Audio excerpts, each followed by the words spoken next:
Grand Prix goes to La Vita Bella, Roberto Benigni.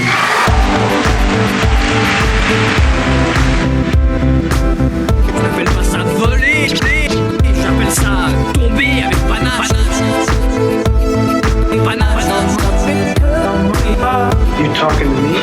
Talking to me? Who the fuck do you think you're talking to? Bonsoir à toutes et à tous, bienvenue dans Le Cinéma nous appartient, votre rendez-vous cinéma sur Radio Campus comme tous les mercredis.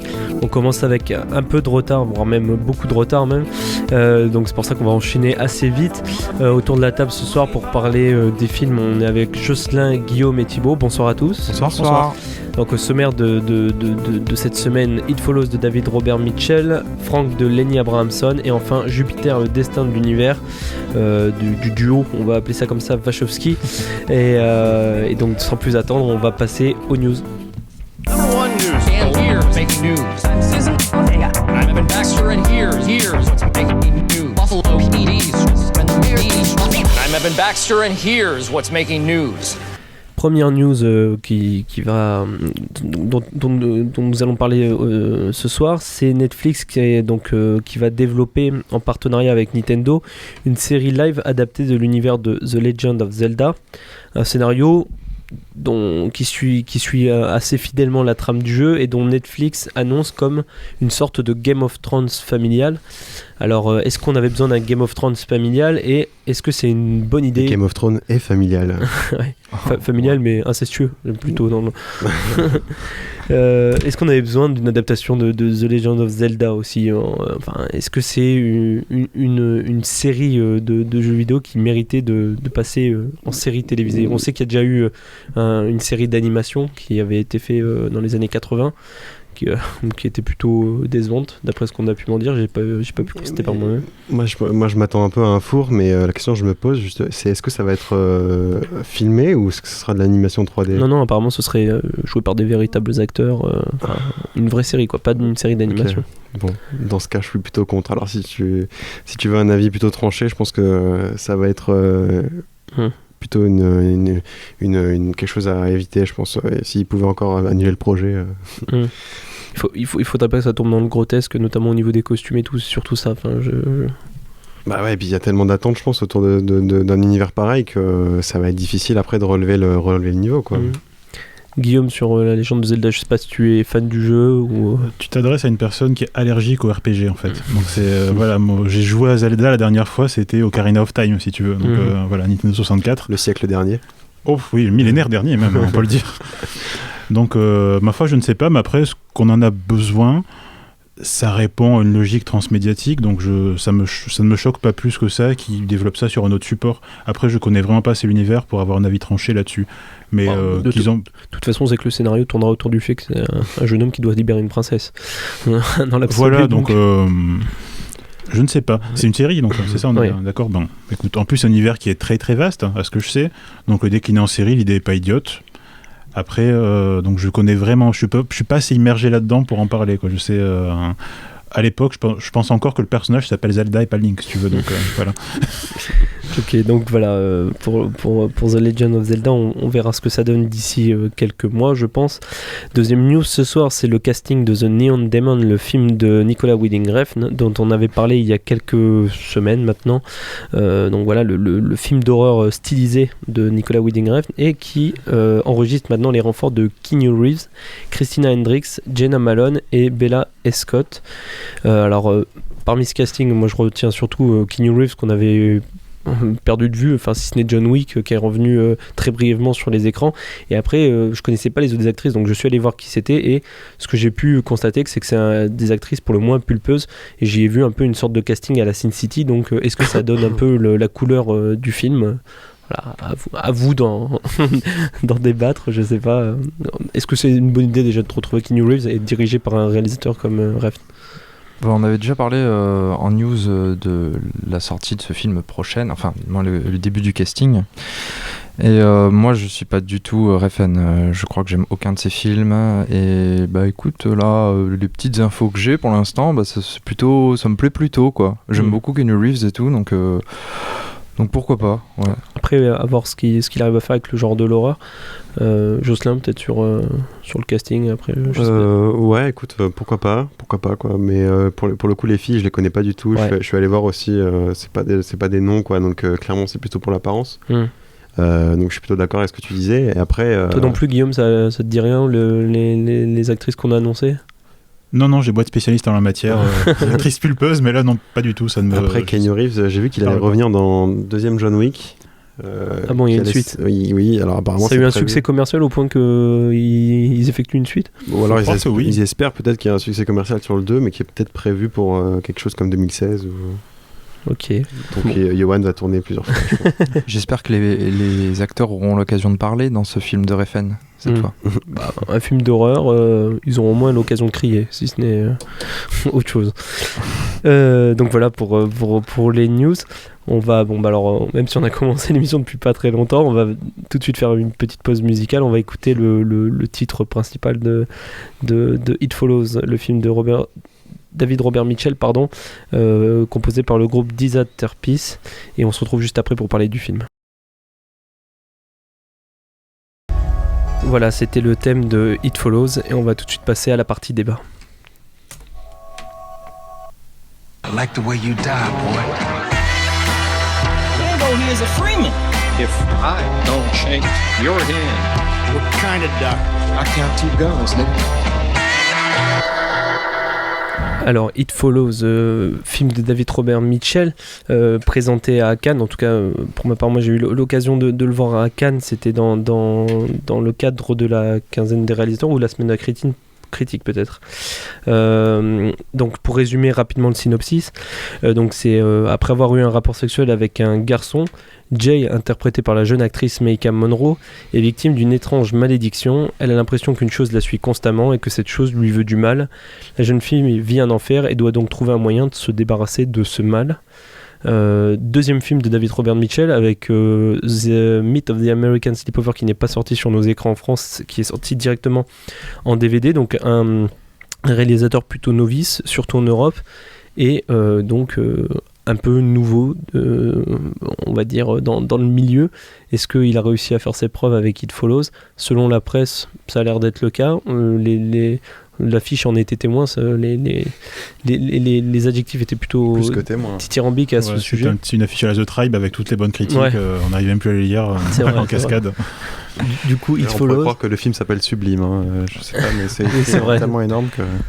Du coup, It Follows, qui pour commencer sur le film d'horreur, je rappelle, un film d'épouvante... Qui personne ne se lance. Toi, Mathieu, je t'en prie, commence. Non, je vais pas commencer sur... Peu importe, moi je veux bien commencer. Allez, Thibaut. Alors, It Follows. Bon, c'est indéniable, c'est un bon film d'horreur, et Dieu sait que c'est un genre qui est pas évident, il y a beaucoup de catastrophes. Mais non, It Follows, c'est un très bon film d'horreur. Après, je vais pas m'attarder que sur le côté bon, parce que je sais qu'il y en a qui ont beaucoup aimé ici. Donc je vais essayer de chercher la petite bête et trouver les petits défauts. Moi, j'ai pas été très convaincu par les acteurs, notamment par un personnage qui est totalement inutile, qui est le meilleur ami gringalé. Vu sa tronche, on dirait un peu le meilleur ami gay de la personnage principale. Donc, j'ai pas été convaincu par ça. Il y a quelques petites choses, quelques petits détails qui sont pas... parfois quelques petites lenteurs. Parfois ça manque de dynamisme, je trouve. Parfois on s'étale un petit peu sur l'actrice principale, le personnage principal qui s'apitoie un peu sur son sort. C'est clair que c'est pas forcément évident d'être dans cette situation. Après, évidemment, il y a des choses que j'ai aimées, comme la réflexion. C'est pas tellement un film sur la transmission du sida, mais plutôt un film sur le fait de grandir. Qu'est-ce que ça fait de grandir, de ne plus être pareil, parce que moi, j'ai beaucoup entendu le fait que ce syndrome, en fait, serait comme le sida, en fait. J'ai beaucoup entendu ça dans la presse. C'est une maladie sexuellement transmissible. Voilà, en tout cas, une malédiction sexuellement transmissible. Voilà. Donc, globalement, le film est très bon, les mouvements de caméra et tout. Moi, j'ai beaucoup aimé, j'ai beaucoup apprécié la forme, à part peut-être le jeu d'acteur, même l'actrice principale parfois est pas extraordinaire. J'ai hâte d'entendre votre avis pour pouvoir en débattre. Guillaume. Sans le trouver parfait, très convaincu. Il mérite pas peut-être pas l'avalanche de compliments que la presse spécialisée lui donne, mais c'est un vrai bon film d'horreur et qui est entièrement premier degré. C'est ça que j'apprécie. Il n'y a pas de clin d'œil, en tout cas pas direct d'autres films d'horreur. Il n'y a pas de... Non, mais on les voit nous parce qu'on les a vus, mais c'est pas un dispositif à la Scream où des personnages se mettent à parler de cinéma d'horreur en disant « Ah ouais, dans ce film, il s'est passé ceci, il faudrait peut-être réagir comme ça. » On ne sert pas d'être... Il y a clairement une référence à John Carpenter. Moi, c'est le premier truc qui m'est venu. Non, mais ça, c'est assumé, mais ça fait partie intégrante des procédés de mise en scène. Il y a même un petit peu de Kubrick, souvent... Oui, mais il n'a pas dédié son film à Carpenter au Kubrick, comme Ref n'a pu le faire avec d'autres réalisateurs, comme il fait à la fin de son film, à la fin de Drive, qui était, Donnie God Forgives, qui était dédié à Jodorowsky. Il y avait une autre intention écrite. Là, c'est des influences qui sont plus ou moins bien digérées, mais qui sont intégrées au processus. Ça m'a déjà beaucoup plu. Non, mais globalement, oui, c'est pas un défaut quand il y a des références et qu'elles sont pas nommées, quoi. Donc, non, en plus, je sais pas si tu es d'accord avec moi, mais quand je suis sorti de ce film, la première impression que j'ai eue, c'est que j'avais l'impression que Gus Van Sant avait fait du Carpenter, entre guillemets, au niveau des influences. On a ce côté film indépendant très Gus Van Sant. Dire qu'il y a des gens qui ont tellement travaillé leur scénario, leur personnage dans un cadre de banlieue américaine que du coup dès qu'on en voit une on peut penser à Sofia Coppola, Gus Van Sant, à des gens Détroit en plus, la ville dans laquelle c'est pour ça qu'au-delà du sida il y a tellement de significations. Il y a Détroit, la ville fantôme, It Follows qui moi me rappelle étrangement un certain réseau social. Il y a plein de petites choses comme ça. Tu dis aussi la perte de l'adolescence. C'est pour ça que moi de mon côté je considère que c'est un film qui est bien plus complexe que ce qui n'y paraît au premier abord. Absolument. Mais puis ce qui est très agréable aussi, c'est l'absence, je trouve, de clichés quand même dans les personnages, parce que moi je m'attendais à ce que certains essaient de s'éloigner ou à ce qu'il y ait des disputes ou des coups bas. Il y a le personnage dont je parlais, Gringalet, là quand même, qui est pas mal cliché, mais même lui, c'est-à-dire que c'est un personnage incohérent quand même. Oui, non, mais lui, justement, je me disais, mais ok, il est là, on voit qu'il est tout maigre, qu'il a envie, qu'il est attiré par sa meilleure amie. En même temps, il arrive un moment où en fait cette espèce de malédiction donne lieu à un film qui est assez optimiste. C'est pas un film cynique, je trouve, parce que ça révèle à la fois leur instinct de survie et en même temps ils essaient de venir en aide à cette fille et d'assouvir leurs désirs. Il y a tout ça qui est mêlé en fait. C'est vrai que lui il est dégoûté parce que il veut à tout prix coucher avec elle, mais il sait que s'il couche avec elle, il va y avoir des gens qui vont le suivre. Alors il est plutôt dans la merde. Mais est-ce que c'est pas aussi le symbole de l'amour, ça, d'accepter aussi les défauts ou en tout cas ce qui constitue la personnalité d'une personne en justement acceptant mais si même ses côtés négatifs. Ouais, mais là je trouve que c'est trop, si tu veux, parce que tu vois bien que c'est quand même assez flippant ce qui lui arrive. Donc est-ce que tu as envie vraiment de prendre ça? Et puis même je sais pas, il y a une scène justement où ils font l'amour et il a pas l'air vraiment de prendre son pied, au moins qu'il profite un petit peu de ce moment-là. Non, moi ce personnage-là, c'est dommage parce que c'est vraiment un côté négatif du film et ça là où il est quand même très bon, Mitchell, c'est arriver à poser l'ambiance avec son sens du cadre. Ça, dès le début, il y a un long plan séquence qui en soi, on en voit beaucoup, c'est très courant. Mais c'est juste même pas un plan séquence, mais c'est un plan séquence, mais en panoramique circulaire autour d'un espace. On voit un personnage aller et venir dans une rue. Et toute l'intro marche formidablement bien. Et il y a un autre très bon point, c'est que la menace, donc cette espèce de créature qui poursuit l'héroïne, c'est pas du tout une espèce de sadique qui va le courir après. Elles peuvent juste gagner du temps. En fait, s'éloigner en attendant que la créature la retrouve, parce qu'elle va forcément la retrouver, et changer de visage. C'est un truc qui est absolument impossible à arrêter. Et du coup, le moindre passant peut devenir une menace potentielle. Donc ça, il y a une espèce de côté paranoïaque qui je trouve très bien rendu. C'est ça. Oui. Il y a un mouvement de caméra aussi que j'ai bien aimé, c'est quand elle est sur le fauteuil roulant. Je trouve ça vachement intéressant quand elle est attachée au tout début du film. Oui. Je sais pas si tu te souviens. Je me souviens très bien. Donc bon, ce mouvement-là, j'ai trouvé bien, quoi. Ça m'a fait penser à Orange Mécanique quand il est attaché et qu'il est obligé de regarder la réalité en face. Elle aussi est obligée de regarder la réalité en face. C'est vrai. Et j'ai trouvé ça intéressant. En termes de réalisation, là où il est très fort, en tout cas de mon côté, c'est que il multiplie les plans séquences et les panoramiques, et ça nous perd aussi d'une certaine manière. On est constamment en train de chercher la créature, entre guillemets, le danger comme les personnages, et du coup on s'adapte aussi à ce que vivent les protagonistes. Et une chose assez forte aussi, c'est que c'est pas du tout un film qui va jouer sur le screamer où une tête va apparaître derrière une porte et puis il va y avoir un bruit violent brusque. Les fameux jumpscares. Voilà. Là on est dans un truc où on joue sur leur chance, sur ce qui est montré, ce qui est pas montré. Il y a des fois des coups de pression. Ça m'a fait un peu penser à ce qu'arrivait à faire je me rappelle plus, c'est de la Iglesia, je crois, qui a fait l'Orphelinat. Non, c'est Juan Antonio Bayona. Qui jouait sur ça aussi, sur le fait que on sentait qu'il y avait une atmosphère mauvaise, malsaine, et pourtant rien n'arrive, mais on n'est pas rassuré d'une certaine façon. Et c'est ça que j'ai aussi aimé dans It Follows, c'est que c'est pas faire peur pour faire peur, c'est jouer sur l'angoisse en fait. C'est ça. Il y a peut-être un petit quelque chose qui est pas décevant, mais qui est un petit peu inexploité. C'est le jeu avec le public, c'est-à-dire qu'il y a la perception du groupe et la perception de l'héroïne qui est la seule à voir la menace, les autres ne la voient pas.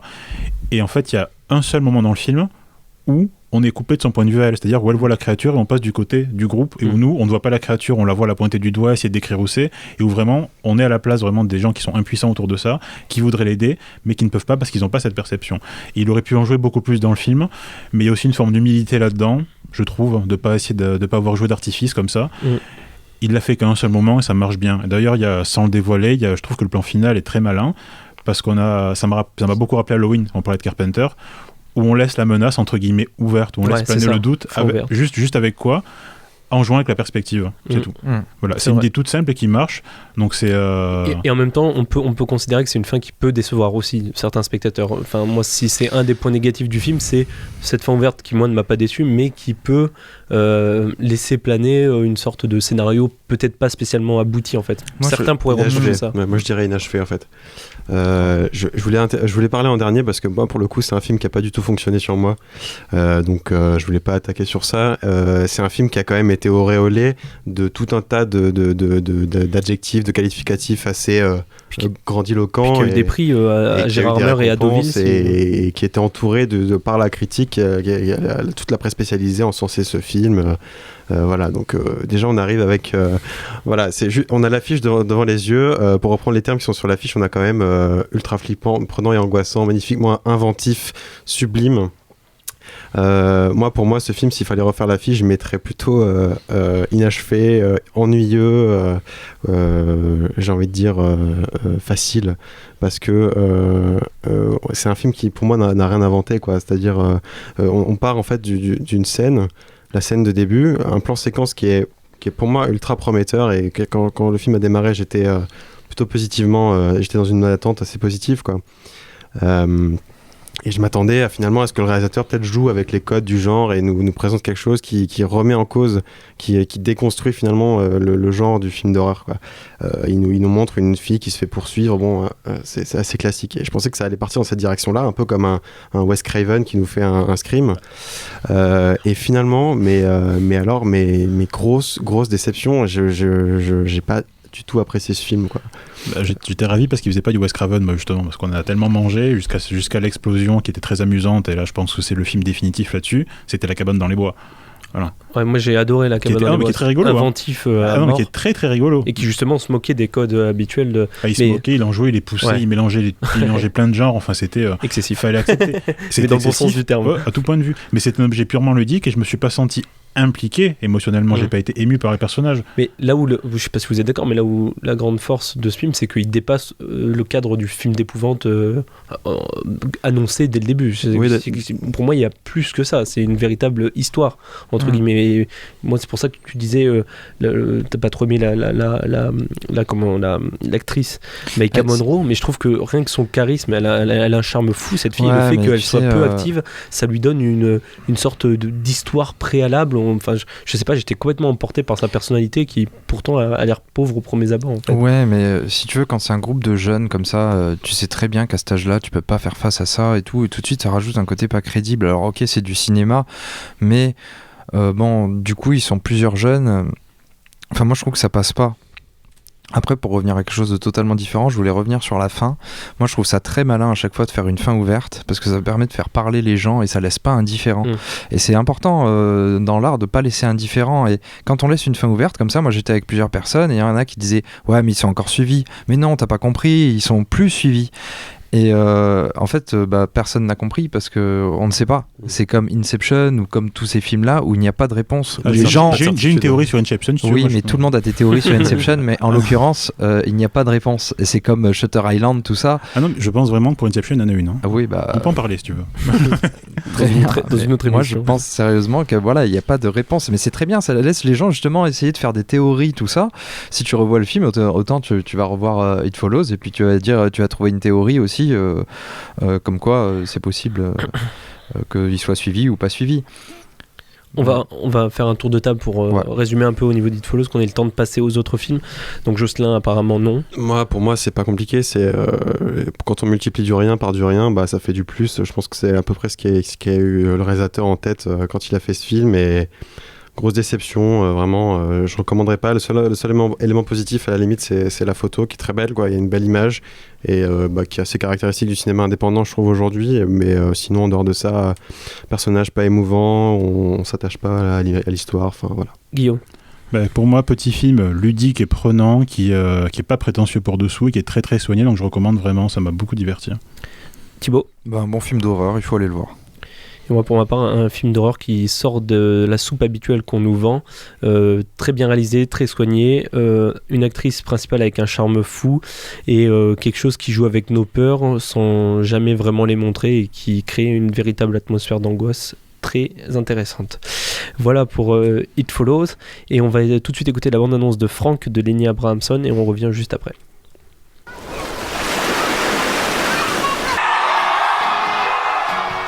Voilà, Frank de Lenny Abrahamson.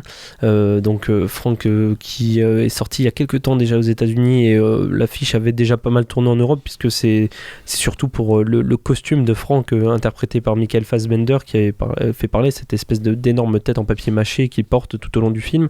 Donc pour résumer vite fait le synopsis avant de donner nos avis, John, joué par Domhnall Gleeson, jeune claviériste rêvant de devenir musicien, croise le chemin de Frank, leader masqué d'un groupe de rock indie, qui lui propose alors d'intégrer son groupe afin d'enregistrer un album au fin fond de l'Irlande.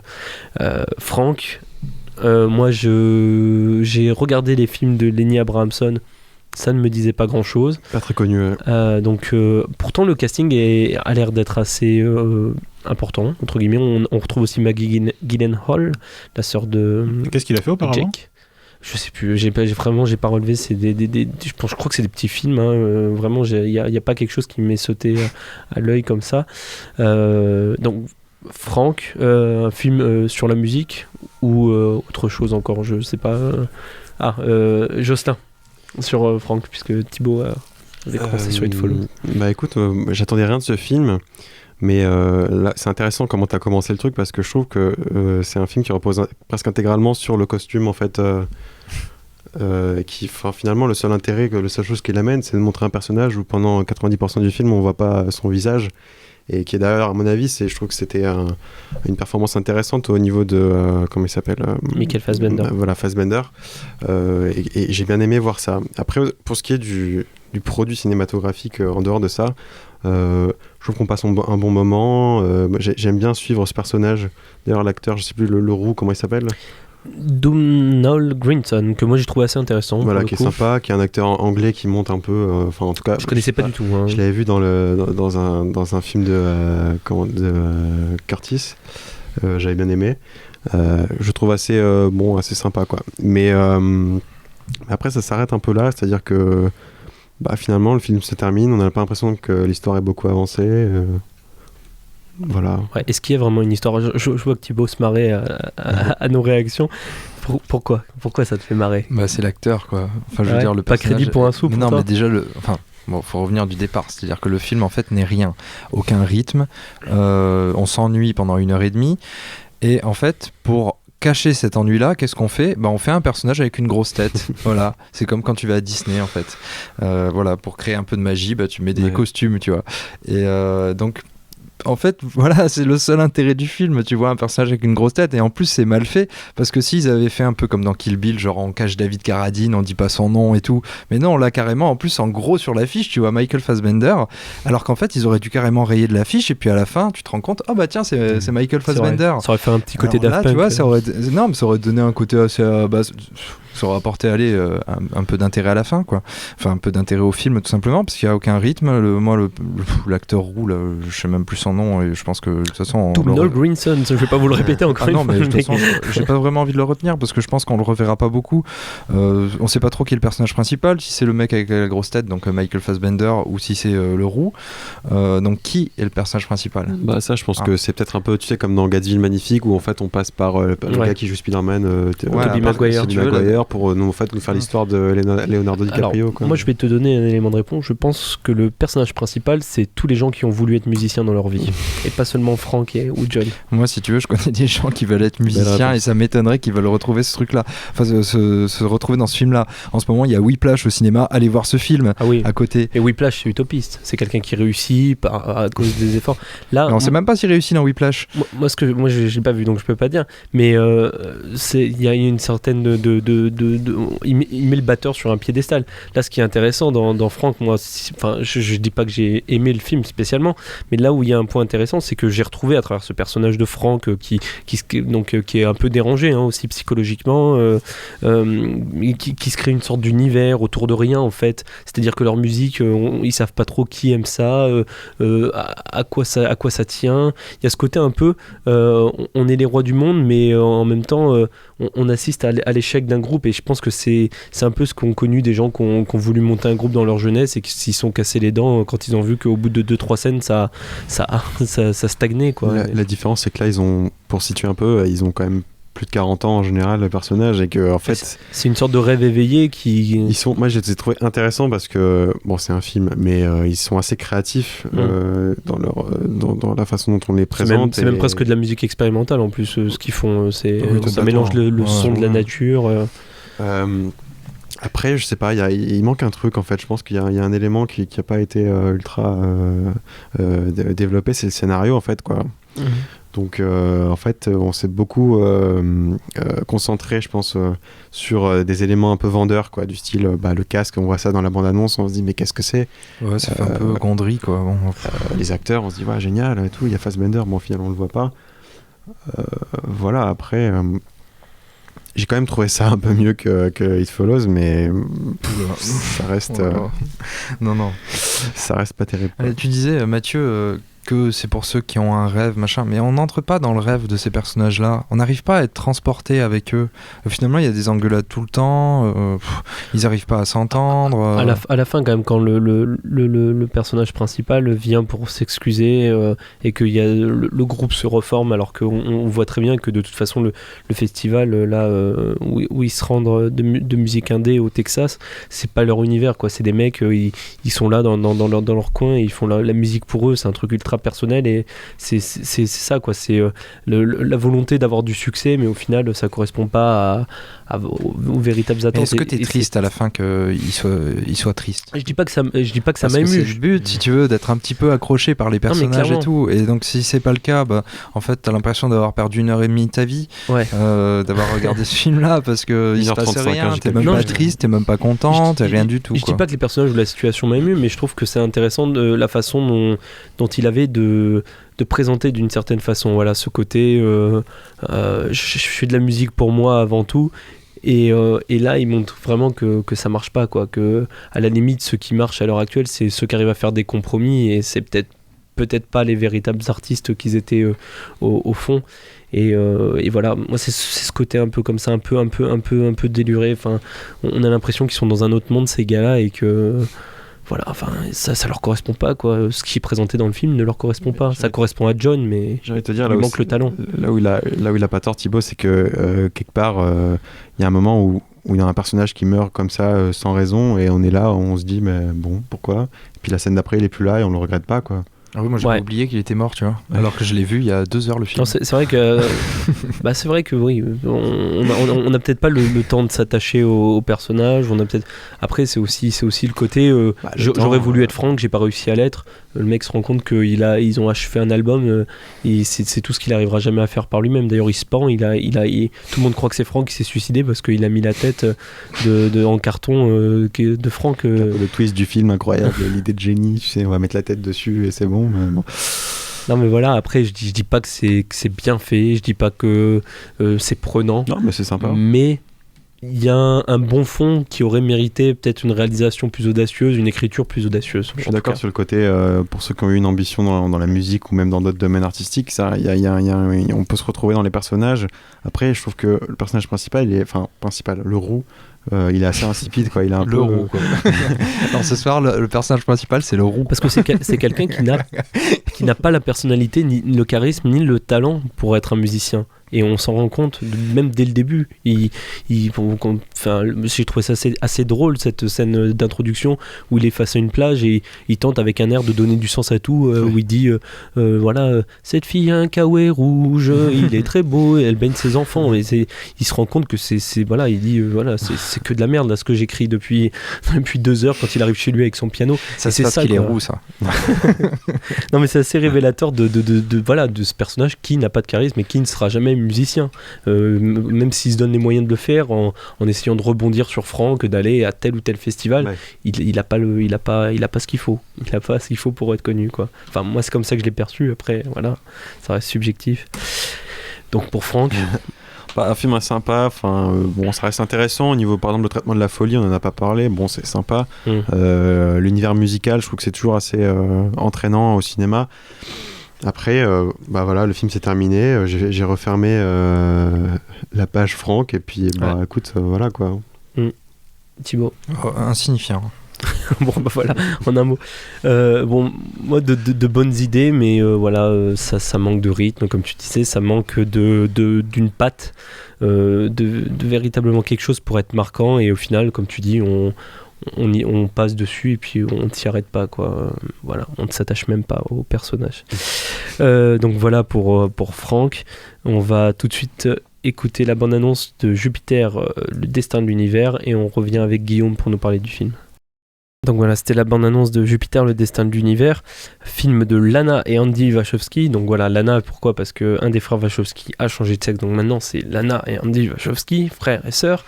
Donc pour rappeler qui sont le duo Wachowski, c'est les réalisateurs de la trilogie Matrix, de Speed Racer et plus récemment de Cloud Atlas. Ils reviennent avec un film de science-fiction avec au casting Channing Tatum et Mila Kunis. Guillaume, moi je sais pas, je pense que le duo Wachowski c'est quelque chose que tu aimes habituellement. Oui. Apparemment ils n'ont pas réussi à te convaincre cette fois-ci. Écoute, avant de parler du film, j'ai pas beaucoup de temps, mais je voudrais revenir sur leur statut en fait, parce qu'on oublie que les frères et sœurs Wachowski ont un statut très particulier. Donc comme tu l'as dit, ils ont signé Matrix, ça a clos les années 90 et ça a quand même redéfini le cinéma d'action, faut le dire. Le principe du bullet time, ce ralenti là, qui est exploité partout. On en a des échos jusque dans Wanted, Choisis ton destin, ce film qui est sorti en 2008 avec Angelina Jolie. C'était basé sur Bullet Time aussi. Je sais pas si vous vous souvenez de ce film. Voilà. Je vois l'affiche, mais... Film de super espion avec Morgan Freeman, doté de pouvoirs particuliers, dont maîtriser Bullet Time, sans que ce soit expliqué. Jusque 10 ans après, ça a des échos. Ensuite, après Matrix, il passe à quoi ? Un énorme projet transmédiatique qui s'étendait sur BD, jeux vidéo et cinéma, qui était Matrix Reloaded et Matrix Revolutions. À côté, il y avait Animatrix aussi, donc cinéma d'animation, plus le jeu Enter the Matrix, plus des BD la même année, qui étaient disponibles sur whatisthematrix.com, le site officiel. C'était un projet absolument énorme et dont les segments narrativement se complétaient. Et suite à ça, un four commercial hallucinant avec Speed Racer en 2008, et ensuite ils sont revenus après des galères financières pas possibles avec Cloud Atlas, qui, il faut le rappeler, est un blockbuster indépendant. Ça a été plusieurs boîtes de production qui se sont mises en commun. Eux, ils ont sacrifié leur salaire, je crois, pour que le projet puisse voir le jour. Et film plutôt réussi et plutôt intelligent. Que je trouve excellent, malgré quelques petits défauts, mais qui m'a vraiment passionné. Et entre-temps, on les a retrouvés comme producteurs sur V pour Vendetta, adaptation de la BD d'Alan Moore. Voilà. Donc, ils ont une carrière qui est passionnante, et c'est quand même pas des électrons libres, mais ils font des projets qui sont à chaque fois risqués, et je me demande comment Warner fait pour signer à chaque fois. Après un four comme Speed Racer, n'importe qui serait grillé à Hollywood. C'est Matrix. Bah oui, mais quand même, je veux dire, au bout d'un moment, après, ça leur a coûté très cher, ça a coûté 150 millions. Heureusement qu'il y a eu le Dark Knight de Nolan juste après pour enflouer les caisses, parce qu'il était vraiment mal. Ouais. Donc, Jupiter Ascending, donc ils lancent ce projet-là, et il faut un petit peu le resituer, c'est-à-dire qu'à chaque époque, à Hollywood, il y a une manne. Là, depuis le début des années 2000, c'est les super-héros. On n'arrive plus à imaginer le paysage hollywoodien sans des super-héros dedans. Ça a commencé à peine en 2002, hélas, avec Sam Raimi qui a lancé ça avec Spider-Man. Non, mais vraiment, c'est... il y en a 2 par année. Ça fait le là à Hollywood maintenant. Il y en a quasiment tous les mois. Juste une petite parenthèse, je sais pas si vous avez vu que Spider-Man a été racheté par... Ouais, du coup, il y a un autre reboot, voilà. Ça devient absurde. Mais bon, c'est une licence, elle se poursuit. C'est comme ça. D'ailleurs, Spider-Man qui a lancé cette manne de super-héros, James Cameron y avait renoncé dans les années 90 parce que la technologie n'était pas au point, même lui avait dit non. Donc ça a été vraiment lancé plus tard. Et donc, Jupiter Ascending, on se retrouve avec quand même un film qui n'est pas adapté d'une BD, je crois, qui n'est pas adapté de bouquin super populaire. Donc c'était un risque aussi gros que le fameux John Carter de Disney qui s'est quand même ramassé, qui les a mis en péril. Et là, ça risque de les mettre en péril. Et alors que le film à Jupiter Ascending devait sortir le 23 juillet 2014 chez nous. D'ailleurs, le même jour, je me rappelle que The Raid 2 et Boyhood, voilà, ça avait... Non, mais je m'en souviens. Non, mais c'est vrai, j'attendais les trois cet été, j'attendais que ça, c'était ces trois-là. Et là, ça a été repoussé. Je me suis dit, ok, ils ont dû prendre un truc complètement fou, limite aussi invendable et aussi étrange que Cloud Atlas, et du coup, ils n'osent pas le sortir. Et bien maintenant que j'ai vu le film, je pense qu'en tant que producteur, je comprends qu'ils aient eu peur de le sortir, qu'ils l'aient retardé, que la campagne promotionnelle soit faible, parce que faut le dire, c'était une vraie souffrance, quoi. J'ai vu 2 heures de concepts et de promesses avortées par une narration faiblarde, des personnages mais quasi nuls, et visuellement des fautes de goût mais très très graves, quoi. C'est assez dur à décrire en fait, parce qu'on attend tout le long du film, on sent qu'il y a un univers qui pointe le bout de son nez, à travers quelques phrases, par exemple, une qui est dans la bande-annonce qui dit la Terre n'est que le petit rouage d'un univers qui vous dépasse. Donc forcément, ça vaut des perspectives hallucinantes. Et quand on sait que ce sont les créateurs de Matrix qui ont initié ça et qui peuvent lancer une nouvelle franchise, on dit mais ils peuvent pas se planter. Là où Warner prenait un vrai risque, au final, c'était sur le casting. Channing Tatum qui est connu, mais qui n'est pas encore quelqu'un pour qui on se déplace. Il n'a pas encore eu son John McClane ou son James Bond, quoi. On le connaît pour... il était bon dans L'Aigle dans la 2000 Légions, je me souviens, mais bon, qui n'a pas été très vu. Bon, il multiplie quand même les rôles en ce moment. Oui, mais il n'a pas eu son rôle qu'il a imposé. Mila Kunis, c'est pareil. Il n'y a pas eu de rôle majeur, on s'en souvient pour Black Swan. Il y a eu Sex entre amis, Ted, des comédies comme ça. Voilà, mais elle n'a pas vraiment un rôle primordial. Elle n'a pas vrai. encore eu, pareil, son rôle comme a eu Sigourney Weaver avec Alien, ou je sais pas. Donc ça aurait pu les installer. Donc ça, c'était un pari. Mais enfin, ça me fait même mal de parler du film. D'ailleurs, c'est assez révélateur. Ce soir, je suis seul à l'avoir vu. Alors, je sais pas s'il y a aussi question de temps, mais c'est quand même un gros film. Quand j'ai vu les oreilles de Channing Tatum, je me suis dit ça va pas être possible, quoi. Mais après, moi j'ai vu que l'affiche, ça m'a pas donné envie trop de couleurs. Ouais, faut avouer que l'affiche est ratée. Moi j'avais vu la bande-annonce et je me disais qu'il y avait. Ouais, mais c'est pas la seule. Enfin, quand tu revois l'affiche de Rush de Ron Howard qui était ignoble, celle de The Immigrant qui était ignoble aussi, on aurait dit une pub pour Maison du Café, Laure. Enfin, non, mais c'est vrai, revoyez là, c'est atroce. Enfin, bon, moi j'ai quand même une question. Est-ce qu'il y a une part de féminité plus importante dans ce film-là que dans les... Mais en fait, mais n'empêche, on en rigole de ça, de son changement de sexe, mais c'est intéressant parce ça s'est fait avant Cloud Atlas, et je vous rappelle dans Cloud Atlas, on voyait quand même Hugo Weaving, le méchant de Matrix, qui jouait plusieurs rôles, parce qu'on rappelle Cloud Atlas, le principe, il y a 6 histoires différentes, à 6 époques différentes, mais toutes jouées par les mêmes comédiens, qui sont grimés à chaque fois différemment. Et il y a Hugo Weaving, donc, qui jouait une femme. Voilà, on peut immédiatement... On se dit que travestir comme ça un comédien qui entraîne l'inconscient collectif, à la fois comme l'agent Smith et à la fois comme un personnage du Seigneur des Anneaux, c'est pas innocent, quoi. Mais après, là, sur Jupiter, part de féminité, justement non, parce que Mila Kunis, c'est quand même l'héroïne du film, non ? Alors oui, c'est l'héroïne, mais malheureusement... Enfin, c'est un film qui s'en tient à ses intentions, en fait. J'ai l'impression qu'ils ont eu les yeux plus gros que le ventre. Moi, j'aimerais savoir qu'est-ce que c'est Jupiter. C'est la planète, c'est le dieu. C'est à la fois la planète Jupiter, c'est à la fois le prénom de Mila Kunis dans le film, qui change de nom parce qu'elle est immigrée, elle arrive aux États-Unis. En fait, il y a une petite storyline intéressante au début, donc on l'appelle pas Jupiter immédiatement. Et c'est aussi son signe. Je l'ai pas vu, mais je te laisse la paternité de ta remarque. Et c'est aussi son signe astrologique. En fait, Jupiter Ascending signifie ascendant Jupiter. Et donc, ça a un rapport avec l'astrologie. Okay. Voilà. C'est ça le vrai sens du film, qui a été traduit par le destin de l'univers en France. Formidable. Donc du coup, ça n'a plus de sens, quoi. Oui, ça parle de l'univers, ça parle de destin, mais à part ça, donc ça m'étonne pas qu'après, en voyant la bande-annonce, Mathieu, tu me disais que tu comprenais pas de quoi ça parlait. C'est logique, hein. Parce que ça. J'étais entre Smog, Star Wars, enfin la bande-annonce, c'est ça, quoi. J'ai eu l'impression que ils étaient dans les mines de Smog après qu'ils se battaient contre l'étoile Nord. Enfin, je n'ai compris absolument rien. Pour vous donner une idée, en fait, je suis triste pour 2 raisons. Parce que je suis seul à l'avoir vu. Non, mais c'est vrai. Hein. Et de 2, parce qu'il mériterait beaucoup plus de temps que j'en ai ce soir, parce que même si je l'ai trouvé très mauvais, il mérite d'en parler, parce qu'il y a des choses qui sont tentées, mais qui sont vraiment soit avortées, soit ratées, ne serait-ce que le design. Il y a quelques vraies belles choses au niveau des vaisseaux, mais après, les maquillages spéciaux, il y a quand même une espèce d'homme éléphant qui pousse des cris, qui est aux commandes d'un vaisseau, qui pousse une espèce de cri avec sa trompe, et mais on se croirait dans le Flash Gordon qui a été fait par Michael Gies, Dino De Laurentiis dans les années 80, quoi. Cette espèce de kitscherie qui est moquée à longueur de scène dans le tête, justement, avec Mila Kunis, quoi. Une kitscherie pas possible. Et on se demande comment ils ont pu mettre ça au premier degré à l'écran. Et du coup, il restait, bon là c'est assez précis comme remarque, il restait des traces de Speed Racer dans Cloud Atlas. Pour ceux qui ont vu Speed Racer, c'est un film au côté kitsch extrêmement assumé et que je trouve pour ma part hyper créatif. Il en restait quelques traces dans Cloud Atlas, dans la scène qui se passe à Neo Séoul, où on voyait le personnage joué par Baeduna qui était dans une espèce de bar où elle travaillait, où toutes les serveuses sont des copies les unes des autres. Ouais. C'était extrêmement kitsch, c'était ouvertement artificiel, mais ça marchait. On a l'impression qu'ils ont gardé cet aspect-là, mais qu'ils ont voulu tout mettre au premier degré, et ça a résultat absolument catastrophique. C'est-à-dire que l'intrigue tourne en rond, les personnages n'évoluent pas, une espèce d'amourette entre Mila Kunis et Channing Tatum qui est inintéressante au possible, mais vraiment.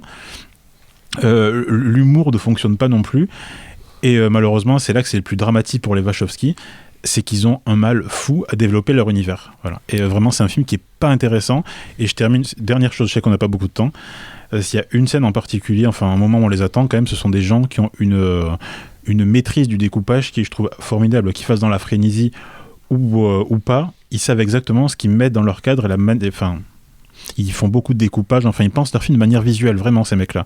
Et là, la première scène d'action, qui est une poursuite dans Jupiter Ascending, les cadres sont nickel, le montage aussi, mais ils ont l'impression qu'ils n'ont pas pensé à ce qu'il y avait à l'écran. Ça aurait dû être de la BD, parce que entre les coups de feu, les lumières qui valent dingue de partout, les reflets, c'est pénible à suivre. Il y a trop de choses à l'écran, il y a un trop plein, et malgré leur boulot, il y a un choix artistique qui, je trouve, est déplorable, parce que ça coupe émotionnellement de la scène, etc.